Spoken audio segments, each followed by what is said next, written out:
This is episode 17 of the Brand Authority Podcast. Today we're diving into the secret sauce to effective social selling. Stick around. This is the Brand Authority Podcast, the show for growth-driven leaders who want to win more customers, increase revenue, and gain the competitive edge. Broadcasting from sunny Los Angeles, here's your host, Rebekah Radice. Well, hello and welcome to the Brand Authority Podcast. Today, it is brought to you by The Power of You, how to radically change your life and your business. If you're an entrepreneur that's tired of chasing the hustle and grind, you know, the manic mantra so many are preaching and glorifying these days. Everywhere I turn, it's hustle this, hustle that, hustle, hustle, hustle. And it's that idea that doing more and creating more is the only way to succeed. Well, if you're tired of all of that hustling with no results, well, we have the solution for you. You are going to find your focus, build a thriving business, and live life on your own terms. Join me and Deborah Trapin, professional speaker, coach, and successful entrepreneur for a 2-day live masterclass. It's on December 7th and 8th. And right now you can grab the special early bird offer that's 40% off the regular price. Just go to SAS University, that's SASS, like sassy, sassuniversity.com to take advantage of this huge discount, only good through the end of this week, and make the commitment to turning 2018 into your best year yet. So at this stage in social media, there's really no boundaries, right? Anybody can post to social media, but turning that into lead-driving content that sells, well, that is a totally other story. And that's really where so many people I speak with on a daily basis, they get frustrated. They're really challenged in how do I take content and turn it into something that effectively sells my business, my product, or my service. And here's the key, and what we're going to talk about today is to turn your followers, your social media fans, into customers. You're going to have to fix a few things. So maybe it's roadblocks that you've put in your way that aren't serving you. Whether they're in your head, you've decided that what you have to offer isn't as good as your competition, or you're telling yourself a story that just absolutely isn't true. Or maybe it's your content, or it's your website, so it's opt-in forms or your call to action. All of these things can stop us from effective social selling. Because once you figure out what it is that's causing friction, either between you and your potential customers, causing friction between you and your business, or just creating that stop sign that keeps anybody from moving forward, we're going to fix all of those big looming issues here today, because once you can do that, you can start to increase your social media conversions by reverse engineering your funnel, by figuring out where those leaky holes are and then determining how you're going to go about plugging those in. Because here's what we know. So research done by IDC, they found that 91% of B2B, so business-to-business buyers, are now active and involved in social media.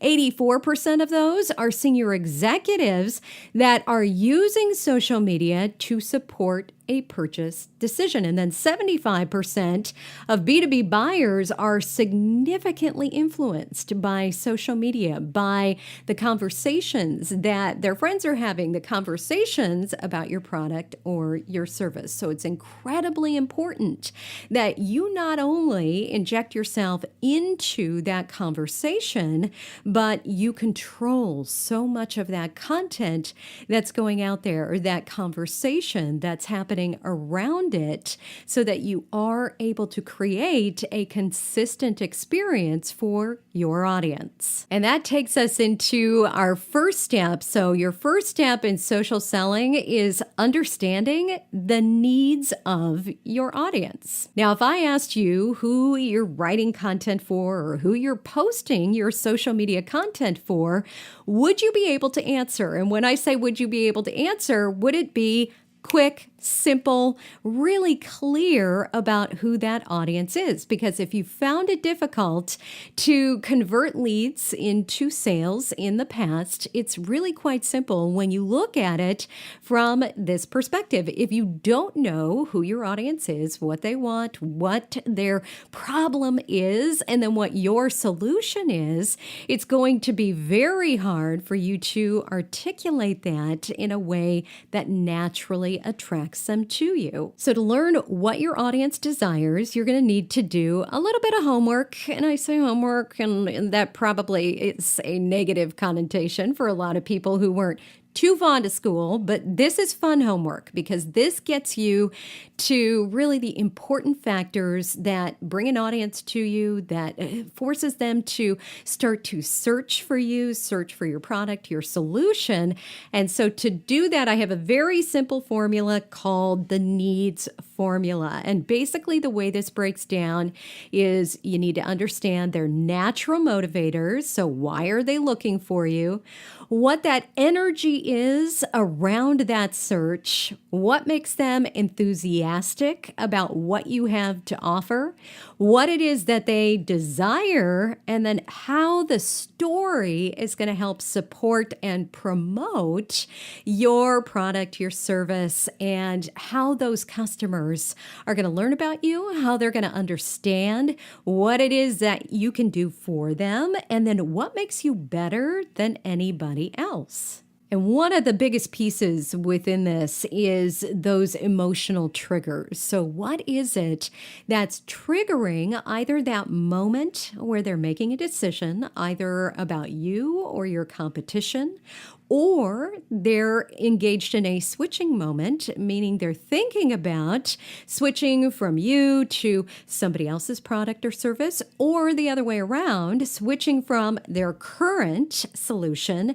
to your solution. So capturing them in that moment where some action, something has triggered within their brain that they're ready to make that move. So for example, it's just simply that their current solution is no longer working for them. Maybe they've outgrown it, or maybe it's just not performing the way it used to. So really understanding what are those emotional triggers and how are they attached to their buying actions. And to do this, you only need to look to past behavior and a universal psychological truth. So in Maslow's hierarchy of needs, there are 3 basic emotional triggers that drive consumer buying behavior. There's safety, security, and a sense of belonging.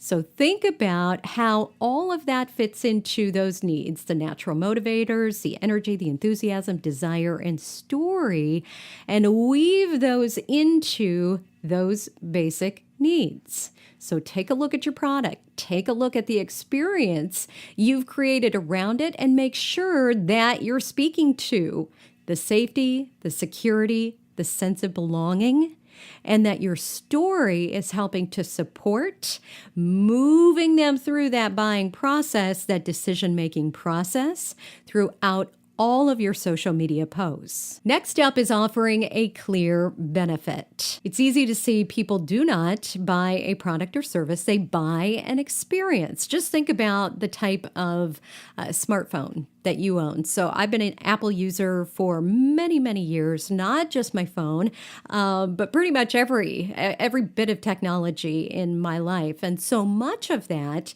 is because of the experience that Apple has created. So I just purchased the Apple 10 and they upgraded their experience significantly since I had purchased the 7 Plus, where this time just with a click of a button, I could choose to upgrade, and then they notified me as soon soon as my upgrade was ready. And then I was able to go in and place my order as soon as it became available. And then the steps they walked me through to just quickly and easily purchase the product was absolutely seamless. So you want to create that same exact experience for your audience. So to do this, you want to take the time to share across social media what the benefit of your business is. What is it that your competition does that you do better? What is it that brings an enormous benefit to your audience? What is the value of working with you over somebody else? And I think too often as entrepreneurs, as business owners, we are a little reluctant to stand up and say, pick me, pick me, pick me. And here's why. Because we feel like, maybe we're patting ourselves on the back or it sounds too egotistical. But here's the deal.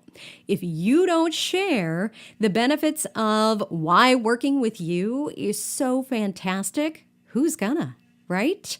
And if you don't talk about what you do better than anyone else, who is going to do it on your behalf? So you need to get very comfortable in using social media to articulate your solution, your value proposition, and the experience that your business provides. So here's an example. We have a local pet store here in Los Angeles, and let's just say that their sole value proposition was their dog food. Well, they'd be missing out on a huge opportunity because they're not seeing the bigger picture.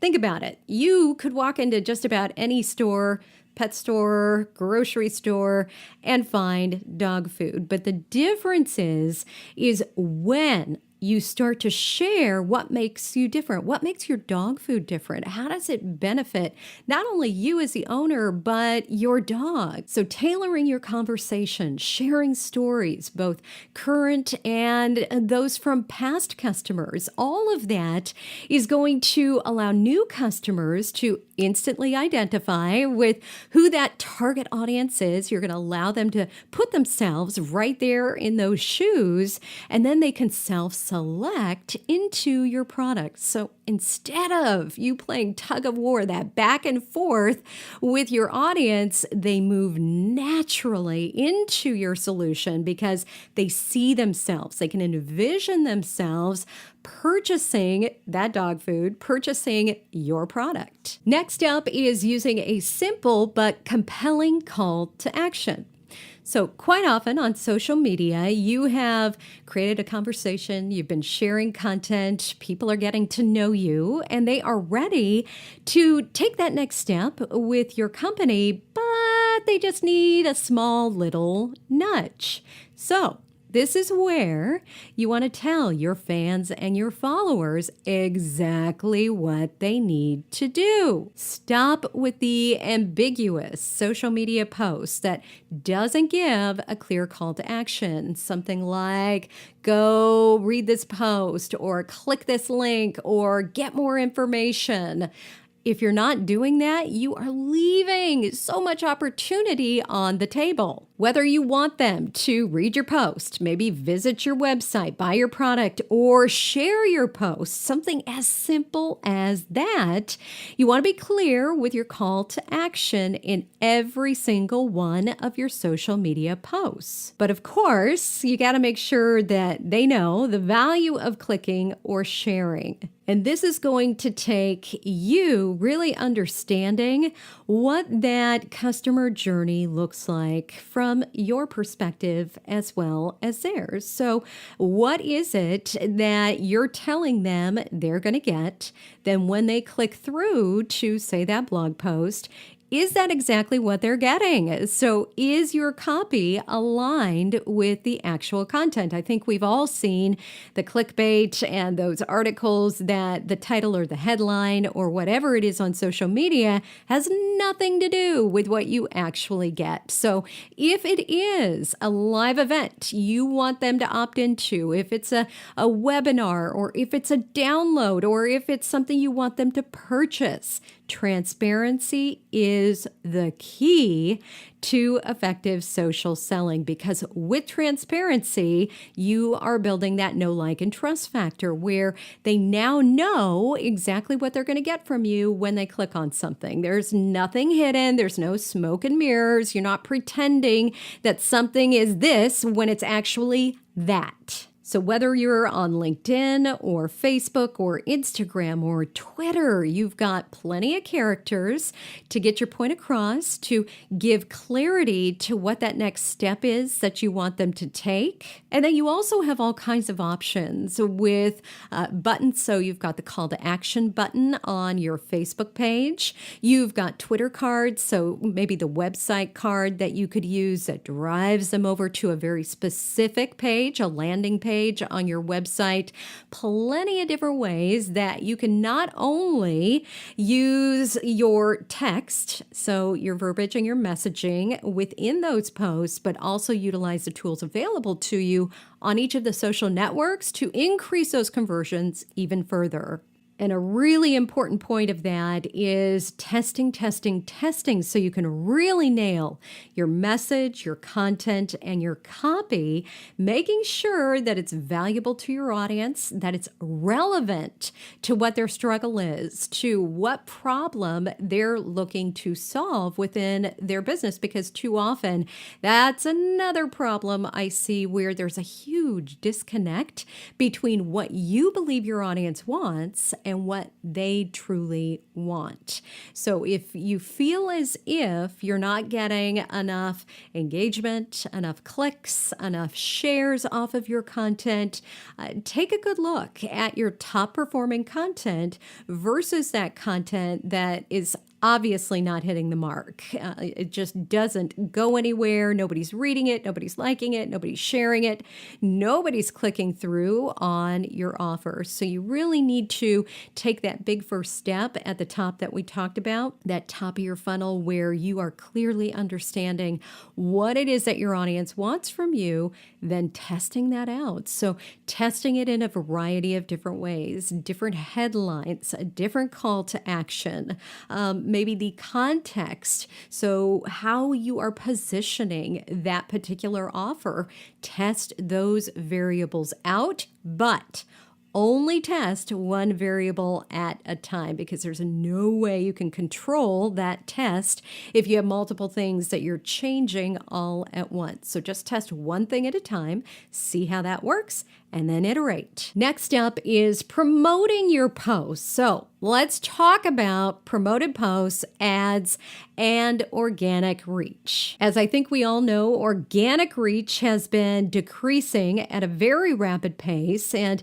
Facebook especially, it's practically gone at this point. So for those of you who've been solely dependent on organic reach, that's okay, but you're going to have to look to the future, and the future is a paid model. Surely there is some organic left. Certainly you can still continue to post your content without having to boost or create ads around every bit of that, but you are going to have a paid model in place in 2018 to complement, expand, and gain reach into an additional market or a new market in front of new people that you've never had the opportunity to gain their interest before. So for me, I treat this as a really great challenge. Instead of the days when you could throw up a post on Facebook and have 300 likes or comments in less than an hour, today you have to be far more strategic. And that is strategic in the placement of your content, the context, like we talked about, around it, and then the tools that you're using to position your ads. Maybe you're managing your ad spend. So many variables that you have got to take into consideration with a paid model, and so much of that comes down to really managing all of that in one location so that you're not overwhelmed, you're not spending more than you anticipated, and then you are tracking the ROI of every bit of that so you don't continue to repeat things that aren't working, or you miss out on something that really worked and you don't create a repeatable process to do that over and over and over again. And that's why I am harping so much, I think, especially on this episode, but all the time, about really having a thorough understanding of who your ideal customer is, because the better you understand them, their needs, and where they're at within their customer journey with you across social media, the more targeted your posts and ads will be. And because of that, your social selling is going to be far more effective. Now, the great news in all of this is that your ads are quantifiable. And that means that whether it's Facebook, it's Instagram, it's LinkedIn, it's Twitter, you can track the metrics of each ad or promoted post. You can follow along, really understand what the data is telling you. And then if need be, you can also report on all of that data, so that data is really the driving force behind every decision you make. And finally, I want you to remember that social media and social selling have such enormous implications on your business, and that is because social media truly is the great connector. It has been since day one, and it will continue to be through 2017 into 2018. Social media for your business acts as a digital gateway. It's that digital opportunity to get your content, your business into sectors that were previously untapped by traditional marketing methods. And I always envision this as a virtual bridge, and it's connecting consumers to nearly any product, any service that they seek. And it does it every day, all day, through a simple Google search, through just reaching out and typing in their exact problem. And boom, they've got anything under the sun that they could think of, and they have instant access to that. So as an entrepreneur, as a small business owner, as a marketer, it's your job to tell the best story possible. And that is one that resonates deeply with the struggle of your audience. So just remember, as you're looking for that secret sauce to effective social selling, think about it from that perspective, that social media will always be a place to listen, to assess, to analyze, and to respond to those wants, those needs, and those desires in a very personalized and hyper-targeted way. Because as long as there are brands and people on social media, the two will always find a way to connect through those special stories and those hyper-specific moments. So there you have it, several different ways that you can truly make social selling effective for your business, because after all, a lot of likes and a huge following, sure, it sounds great, but what you really want is sales within your business. Your goal should always be to turn your audience of followers into paying customers. And the only way to do that is to start by creating a conversation around their unique struggle and what it is exactly that they want from you. As always, thanks for listening to the Brand Authority Podcast. Today's episode was brought to you by The Power of You, how to radically change your life and business. This is a 2-day live event with my dear friend Deborah Trapin, and through those 2 days, we are going to take you through a process that we have both perfected within our business and have trained thousands of entrepreneurs just like yourself on. So whether you're an entrepreneur who wants to grow your business into 6 or even 7 figures, maybe you're an author looking to gain exposure, you want to sell more books in 2018, you want to build a name. Maybe you're a speaker, you're seeking more opportunities on stage, or a blogger excited to share your ideas across the globe. or a coach ready to help more people organize and elevate their lives and their business, this 2-day live masterclass is going to help you do every single one of those things. And the best part about it is it's going to help you stop the hustle, stop the grind, and be strategic in how you build your life and your business. So join us for this 2-day live masterclass on December 7th and 8th. And don't forget to grab the special. It's an early bird offer, 40% off the regular price. All you have to do is go to sassuniversity.com. That's SAS, S-A-S-S, university.com. And I'll see you back here for another episode of the Brand Authority Podcast.